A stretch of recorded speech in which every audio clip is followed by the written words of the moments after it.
What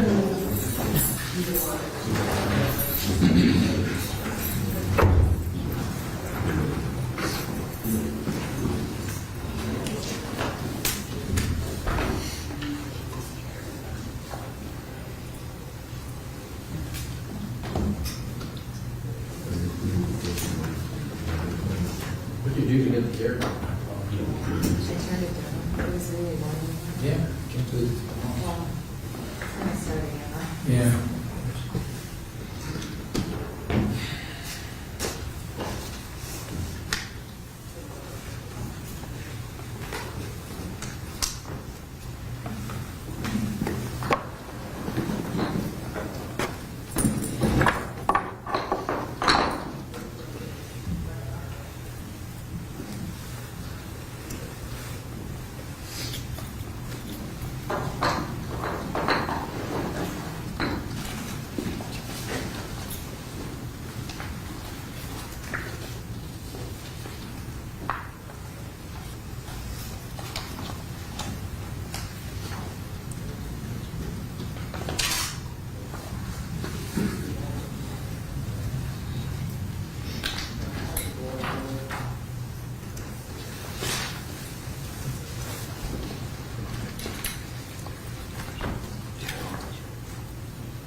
Okay, come on.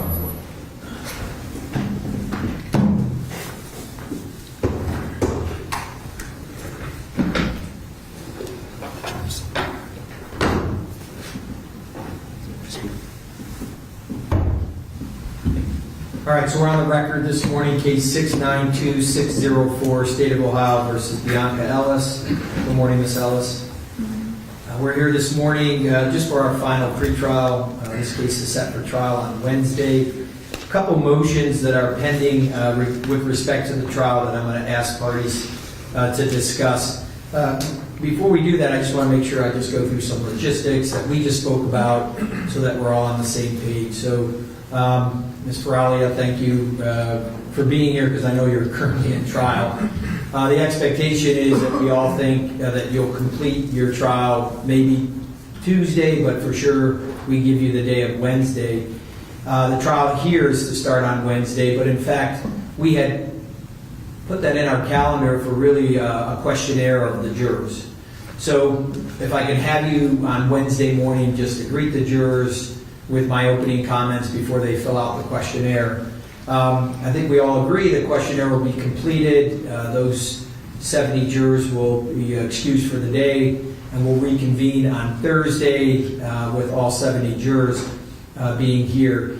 We'll only bring 40 up initially and begin our voir dire and our questioning of those 40 jurors, and that's how we'll begin on Thursday.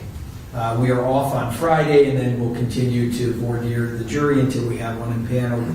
I did mention to all of you that I'll have 16 jurors, so I'll have 4 alternates as well with respect to the case.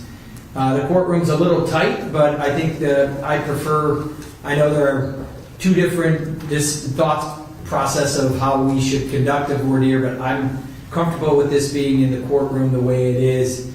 It may be that I may be able to move some tables a little bit further back if you think it's too close, but I'll try to do that adjustment with the sheriff and my staff today as well. And then finally, with respect to the trial, we're going to move forward, in a fashion that's timely. Of course, my job, Ms. Ellis, is to protect the constitutional rights regarding the trial, and so that's my job, and I'm going to continue to do that. All of you proposed a questionnaire to me, and I've modified that questionnaire, and we talked a little bit about that. I'll ask Kathleen to make sure that that's provided to you this morning with the modifications that I suggested. And I'd ask by the end of today that you give some thumbs up or some suggestions, and I'll make my final changes to that questionnaire and provide that.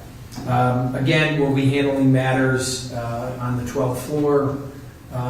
Again, we'll do that outside of the public view regarding this jury and the questionnaires and those questions as well.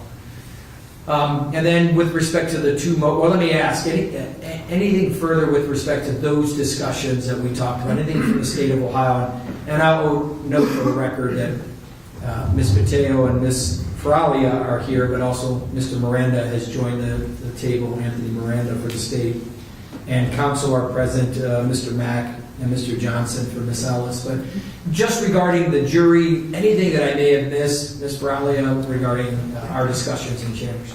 No, Your Honor, and thank you for the courtesy. Okay, We should thank be concluding either tomorrow evening or Wednesday morning at the latest. Very good, thank you. Mr. Mack, anything I may have missed? Nothing further, Your Honor. Okay, thank you. All right, so then let's go to the two motions. So let's go to the motion first, just to hear arguments, and I'll take it under advisement, is the motion to sequester the jury during the trial. Mr. Mack. Judge, on behalf of Ms. Ellis, this is a high-profile case with significant media coverage, and we requested that you sequester the jury throughout the entire trial. And we want to ensure that Ms. Ellis receives a fair trial by making sure that there's no outside influence to taint the jury. We want to make sure that jurors are protected from threats and tampering. We want to make sure that their decision is based solely on the evidence that comes out of this courtroom, rather than what they see through social media, rather than what they see through the coverage of this case. I've tried a number of cases in your courtroom. This is the first time I've ever asked to sequester a jury. And you don't need me to say it. Exhibit A is right here in your jury box right now. This case has had the kind of exposure that I believe is necessary to protect the defendant pursuant to the Sixth Amendment of the Constitution. Juror safety is important, but the integrity of the process is what is most important. And no matter what she's charged with, she deserves a fair trial. Now, I understand that there's a burden financially that comes with this. I understand that there's a burden by any juror that undertakes this and want to be a part of this process. But there are other cases that have had jurors sequestered for far longer than what we're asking. We believe that the case should last a week, maybe a little more, I'm not sure, depending on how many witnesses get paired down. But the financial burden and the burden to each individual juror does not outweigh the fairness and the integrity of the process for her. So I've asked that you do it. You have the authority to do it pursuant to Ohio Criminal Rule 24H. And I think it's a reasonable request under these circumstances. Once the jurors have been impaneled, and if you don't do this, then you've lost control to manage what may be coverage through social media and other outlets. Thank you. Thank you. On behalf of the state? Thank you, Your Honor. May it please the court. The state recognizes that the court has discretion with respect to sequestering. Sequestering at the beginning of the case is very unusual in this county. It's appropriate to guard against improper media or media improperly influencing jurors, but there are standard jury instructions that the court can provide the jury to guard against any risk that they're improperly listening to media or social media. And sequestering at the start of this case would cause a substantial inconvenience to the jurors who have family outside of this case. So for that reason, we would ask the court to deny the motion. All right, thank you. Anything further? Just, Judge, I don't think that unusual is the litmus test. I mean, that's not the test. And instruction is given in the beginning of the case, but you don't know what the folks are going to do once they're home, once they're around their family, around people that they trust. And inconvenience certainly is not the standard. So there's a reason why you have the discretion. I think you should employ it in this one. All right, thank you. All right, I'll take the matter under consideration, and I'll have a ruling before the end of the day here. With respect to the second motion, I know we had some further discussions, and I've had an opportunity to review some of the evidence that may come in, or at least may be presented by the state. That second motion was a motion in limine to exclude irrelevant, repetitive, and unfairly prejudicial photographs. And so Mr. Johnson, why don't I hear from you? Your Honor, may it please the court, I believe at Chambers we had the opportunity to get some access to what we wanted to see, and I think we probably have a stipulation that would pare down a lot of the unnecessary photos, even though they might be inflammatory or prejudicial, but they're required by the state to present. All right, and so we'll note, Ms. Bralia, that when looking through, I think, the autopsy photos, we've narrowed those from 200 plus to 9, and I've had a chance to review those as well. And is that acceptable to the state? Yes, Your Honor, there's actually 10.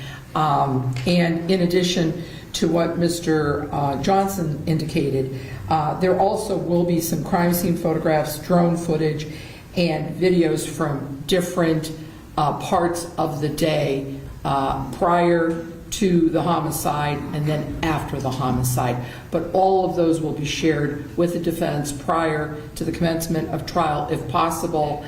And as standard, once a trial begins and something needs to be shown, that's always shared with the defense, and if they have an objection, then you, being the arbiter of the law, make that determination.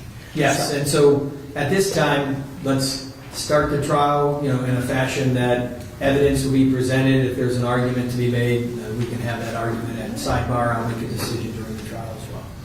All right, I appreciate your ability to have those open communications, and thank you for doing that as well. So let's go then just some final thoughts.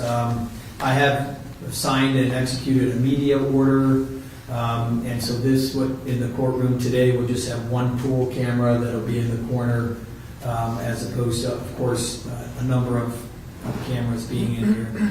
It will not interfere with you and your production as lawyers. There's a number of things that the camera crew cannot do, like recording conversations or recording sidebar.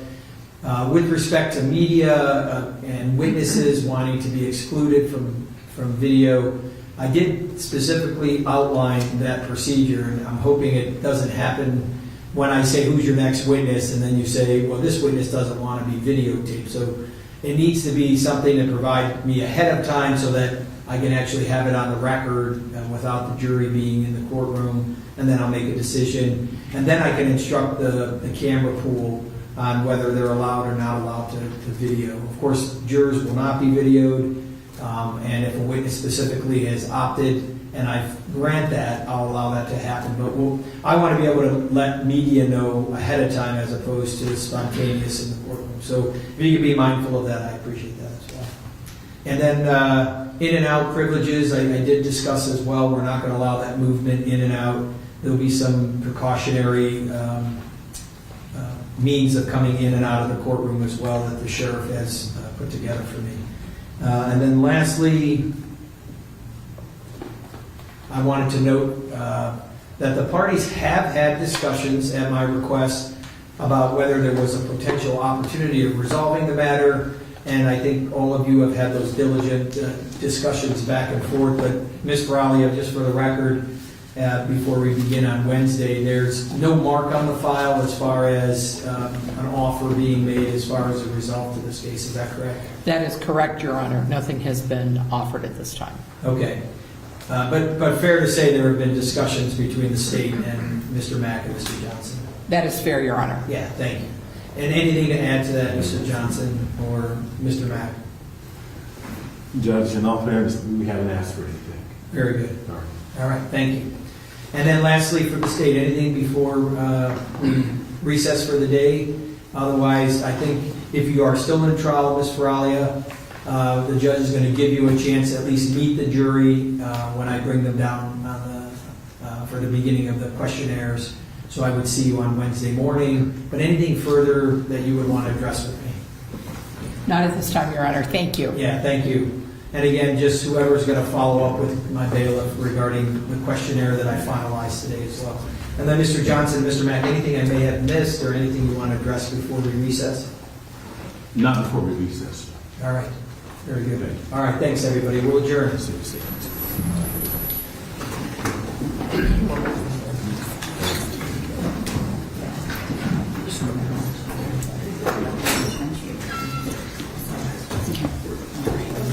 Give it a little proper. How many students do you consider really fast and really fast?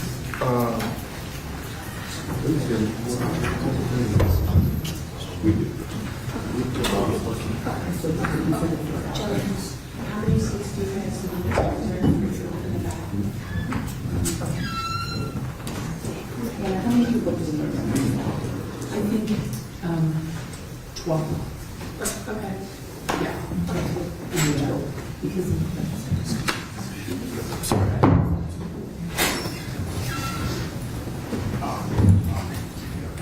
Shows us the moves.